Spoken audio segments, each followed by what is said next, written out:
Merhaba Sayın Başkanım, nasılsınız? Sağ olun. Sizler nasılsınız? İyi misiniz? Çok teşekkür ederim başkanım. Biz Uygurların hakkında biraz bahseder misiniz? Ben İstanbul Sultanbeyli Büyük Birlik Partisi İlçe Başkanı Abdurrahman Açıkgöz. Öncelikle yayın hayatınızda başarılar diliyorum.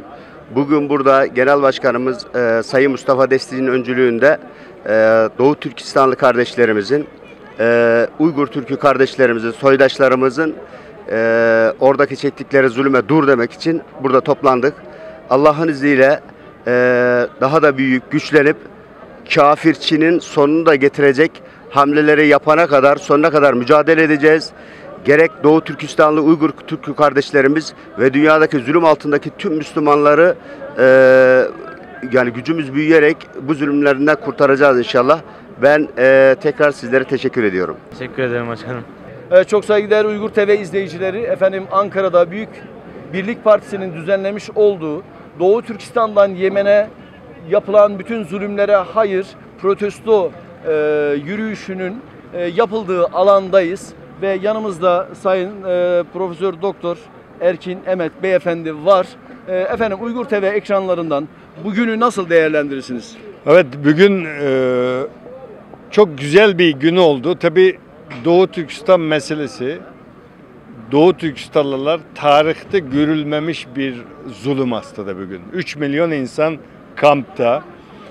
Bir ses istiyor. Hem Türkiye'den hem dünyadan bu olaya dur demesini istiyor.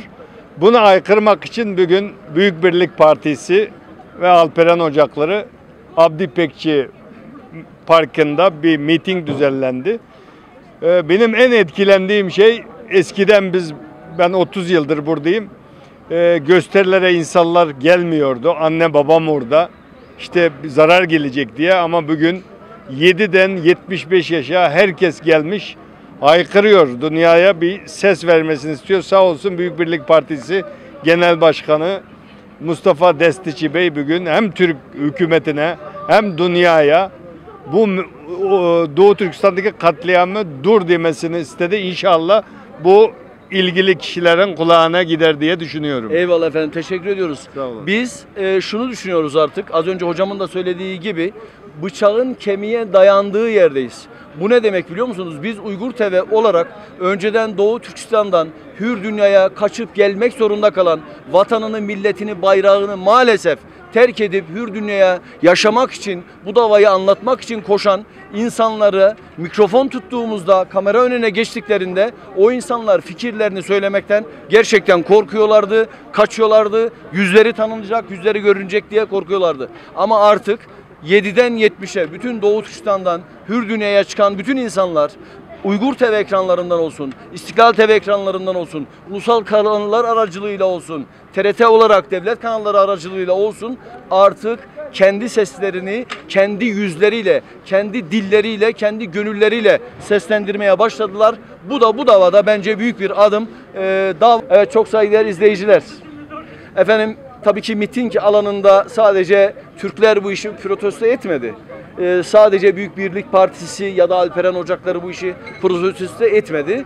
Tabii ki bu protestoya sebep olan asıl meselenin, davanın gerçek sahipleri aslında o zulmü gerçekten canıyla, kanıyla yaşayan bu arkamda gördüğünüz insanların aileleri orada. Kimisi terbiye kampı adı altında zulmedilen hapishanelerde, hücrelerde ve biz de Sayın Abdurrahman Beyefendi var yanımızda. Kendisi Doğu Türkistan Marif Derneği'nin genel sekreteri. Evet. Efendim siz bugün hakkında neler söyleyeceksiniz? Neler söylemek istersiniz? Bismillahirrahmanirrahim. Öncelikle davetimizi icabet edip bu mitinge, bu toplantıya katılan özellikle İstanbul'dan, Bursa'dan ve Konya'dan, Kahramanmaraş'tan buraya teşrif eden bütün Doğu Türkistanlı kardeşlerimize canı gönülden teşekkür ve minnettarlığımızı bildiriyoruz. Allah hepsinden razı olsun. İkinci olarak Büyük Birlik Partisi bu işin bir öncülüğünü yapıp burada bir miting düzenlediler. Ama sizin de belirttiğiniz gibi deminden katılım bizim isteğimiz doğrultusunda bir katılım olmadı. Gönlümüz isterdi ki buraya Türk halkından çok sayıda insanlar gelsin. Binlerce hatta yüz binlerce insan gelsin. Ama insanlarımız gelmediler. Çok az sayıda Türk halkı geldi. Diğerleri Doğu Türkistan halkı zulmü çeken millet buraya geldi. Şimdi biz yani bütün gücümüzle, bütün imkanlarımızla Doğu Türkistan'da olup biten zulmü, Doğu Türkistan'ın gidişatını anlatmaya çalışıyoruz. Şimdi bugün Doğu Türkistan'daki zulmü anlatmaya çalışıyoruz ama ben korkarım ki yani yakın bir gelecekte anlatacak zulümde bulamayacağımızdan, anlatacağımız bir milletten, anlatacağımız bir vatanı bulamayacağımız gibi geliyor bana. İlişkiler kesilecek. İlişkilerimiz kesildi. Haberleşme kesilecek. Evet, daha önce Doğu Türkistan'da zulüm var diyorduk. Kurtaj var diyorduk. Ölüm var. Seyahat özgürlüğü yok diyorduk. Yani bunun gibi atom bombası deneniyor diyorduk. Yani çok sayıda zulümler sayıyorduk ama şimdi kamplardan bahsediyoruz. Toplu ölümlerden bahsediyoruz. Yani yakın gelecekte yani eğer kötümser bakacak olursak yani böyle bir topraktan, böyle bir milletten bahsedecek bir durumumuz da olmayacağından ben endişe ediyorum. O yüzden ben sizin kanalınız aracıyla Türk halkına sesleniyorum. Doğu Türkistan'la ilgilensinler. Hiç olmazsa yani elinden hiçbir şey gelmiyorsa bile bir duasını esirgemesinler Doğu Türkistanlılardan. Bizim için şu anda dua etmeleri yeterli. İnşallah duayla Türkiye'de ve dünyada Doğu Türkistan meselesi gündeme gelir. Gündem oturur. Milletlerin, halkların baskısıyla hükümetler de, devlet erkanları da bu inisiyatif alsınlar diye düşünüyorum. Efendim biz Marif Derneği Genel Sekreteri Sayın Abdurrahman Beyefendi'ye açıklamalarından ötürü teşekkür ediyoruz. Evet efendim yanımızda bir meslektaşımız var. Sayın Kaşgarlı, Mirkamil Kaşgarlı. Kendisi dış haberlerde görev yapıyor zaten. Biz de Uygur TV olarak kendisine bugünkü miting alanında bir mikrofon uzatmak istedik. Ben tabii ki Türkçe röportajımı yapacağım. Muhammed kardeşim de Uygurca röportajını yapacak. Efendim bugünkü miting hakkında Büyük Birlik Partisi'nin ve Alperen Ocakları'nın düzenlemiş olduğu bu miting hakkında neler söylemek istersiniz? Yani çok güzel bir miting oldu. Katılım da büyüktü. Beyt'in bana göre amacına ulaşmıştır. Çünkü Çin Batı'nın ya da ABD'nin ya Avrupa Birliği'nin tepkilerinden çok fazla korkmuyor. Çünkü Çin'in amacı, Çin biliyor ki onların üzerinde lider olamazlar hiçbir zaman. Eyvallah. Ama az terakki etmiş, mesela ilerlemekte olan bazı ülkeler, yani gelişmekte olan ülkeler üzerinde lider olmak gibi bir emperyalist amacı var. Bu amaca ulaşmak için her yerde kendi imajını düzeltmek için milyonlar harcıyor. Türkiye'de de Çin kendi imajını düzeltebilmek, Türk insanların nezdindeki imajını düzeltebilmek için buradaki mavçular, komünistlerin lobi faaliyetleriyle ve milyarlarca dolar buraya, yani sadece lobi faaliyetleri bütçe ayırtmak şeklinde burada kendi imajını düzeltmeye çalışıyor.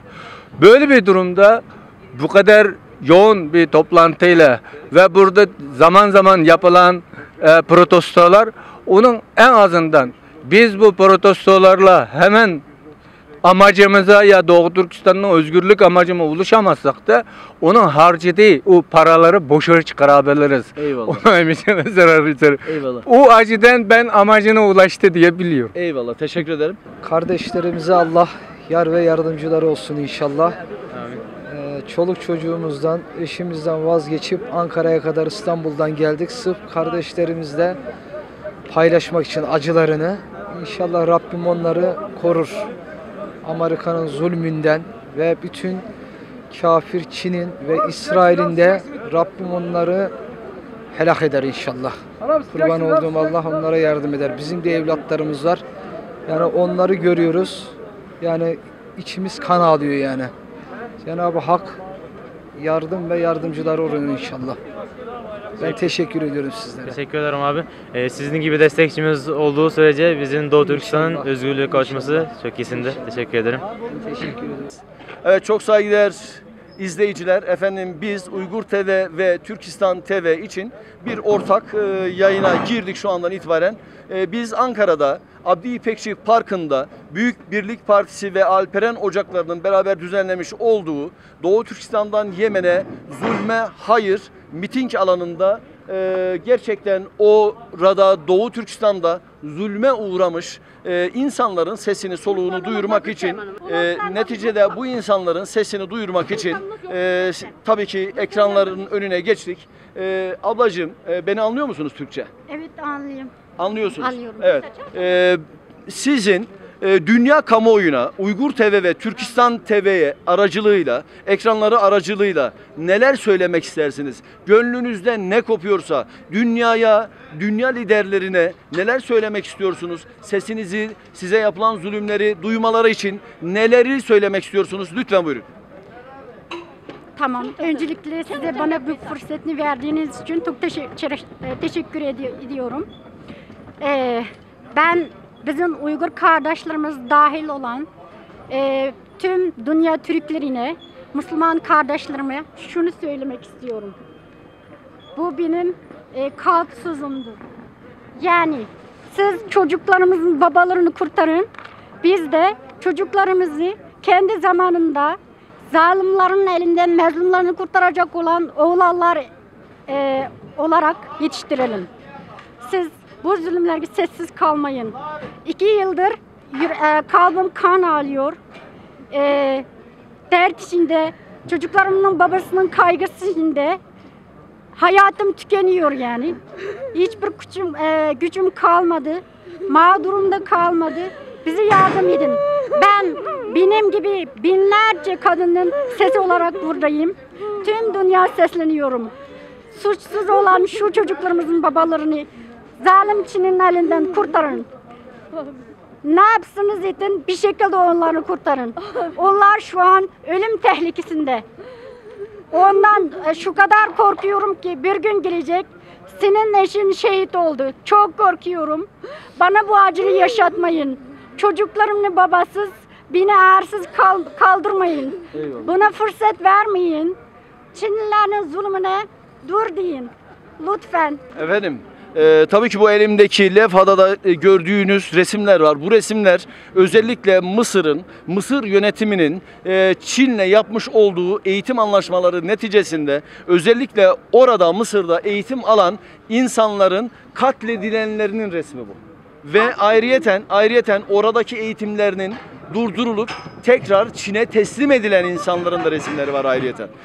Dünya kamuoyuna buradan biz bu zulümlerin durması için efendim sizler de bir kelime olsun, bir cümle olsun dünya kamuoyuna haykırmanızı rica ediyoruz. Evet ablacığım, siz bir şey söylemek ister misiniz?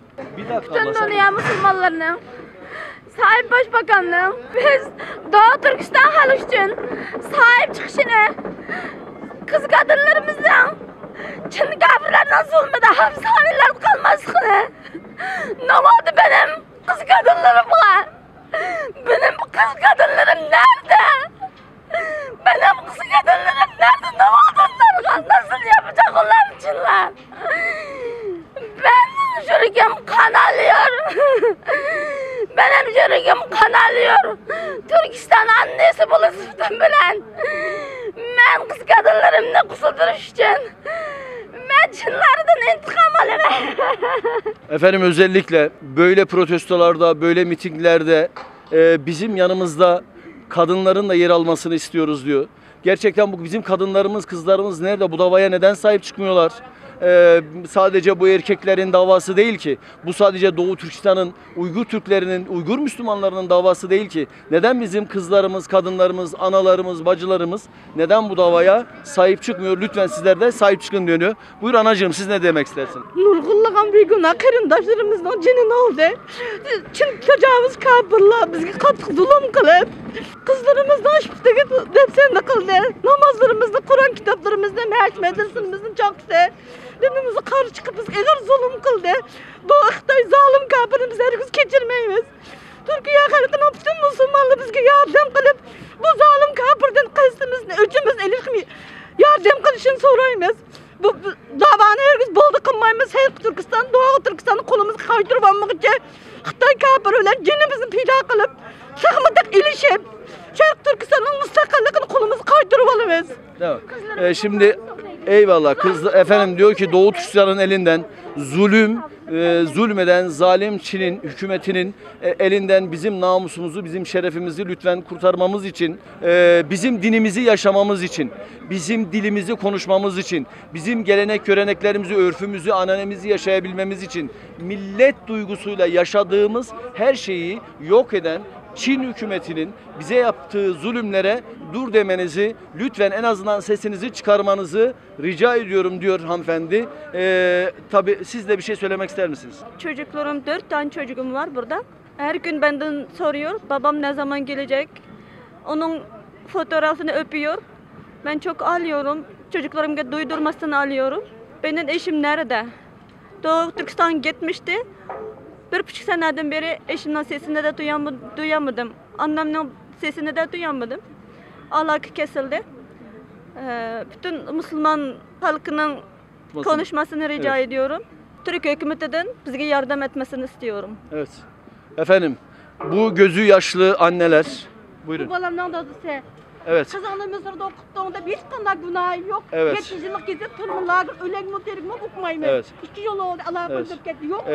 Bu beyefendinin kendisinin eşi olduğunu, çocuklarımın babası diyor hanımefendi. Kendisi Mısır'da Kızını okuttuğunda. Evet, kızını okuttu diye şu anda eğitim ve terbiye lagarları dediğimiz merkezlere alındı ve kendisinin akıbetini bilmiyoruz. Ona ne oldu, ne edildi bilmiyoruz ve lütfen bize bu kocamın ya da orada kaybolan terbiye kampları adı altında zulmedilen o kamplara dur denilmesini sizden rica ediyorum diyor. Efendim bizim yapmış olduğumuz yayın kısmen burada bitiyor. Daha sonra röportajlarımıza devam edeceğiz. Bizi izlemeye devam edin. Şimdi de bize destek çıkan küçük kardeşlerimizin sözünü dinleyelim. Biz buraya küçük kardeşlerimize desteğe geldik. Küçük olsak da her daim zorluğa dayanacağız. Doğu Türkistan hakkında başka bir şey biliyor musun? Biliyoruz onların çok yardıma ihtiyaçları olduğunu biliyoruz. Yani bunun için elimizden geleni yapacağız. Senin gibi Doğu Türkistanlı küçük kardeşlerimizin anne babaları hapiste, onların giyecek ve yiyecek hiçbir şeyleri yok. O çok zorlu bir durumda olduğunu biliyor musun? Biliyorum. Onun hakkında ne söylemek istersin? Çinlilere karşı ya da Uygurlara, bizlere, o kardeşlerimize destek olacak bir şey söylemek ister misin? Uygurları hep resimlerde görüyorum, üzülüyorum. Yardımcı olmak istiyorum. Ama bunun için de yani elimden geleni yapacağım. Çok teşekkür ederim. Allah razı olsun. Selamünaleyküm abi, nasılsın? Aleykümselam, Allah razı olsun. Nasılsınız? Çok teşekkür ederim abi. Abi şimdi sen buraya bize destek olmaya gelmişsin.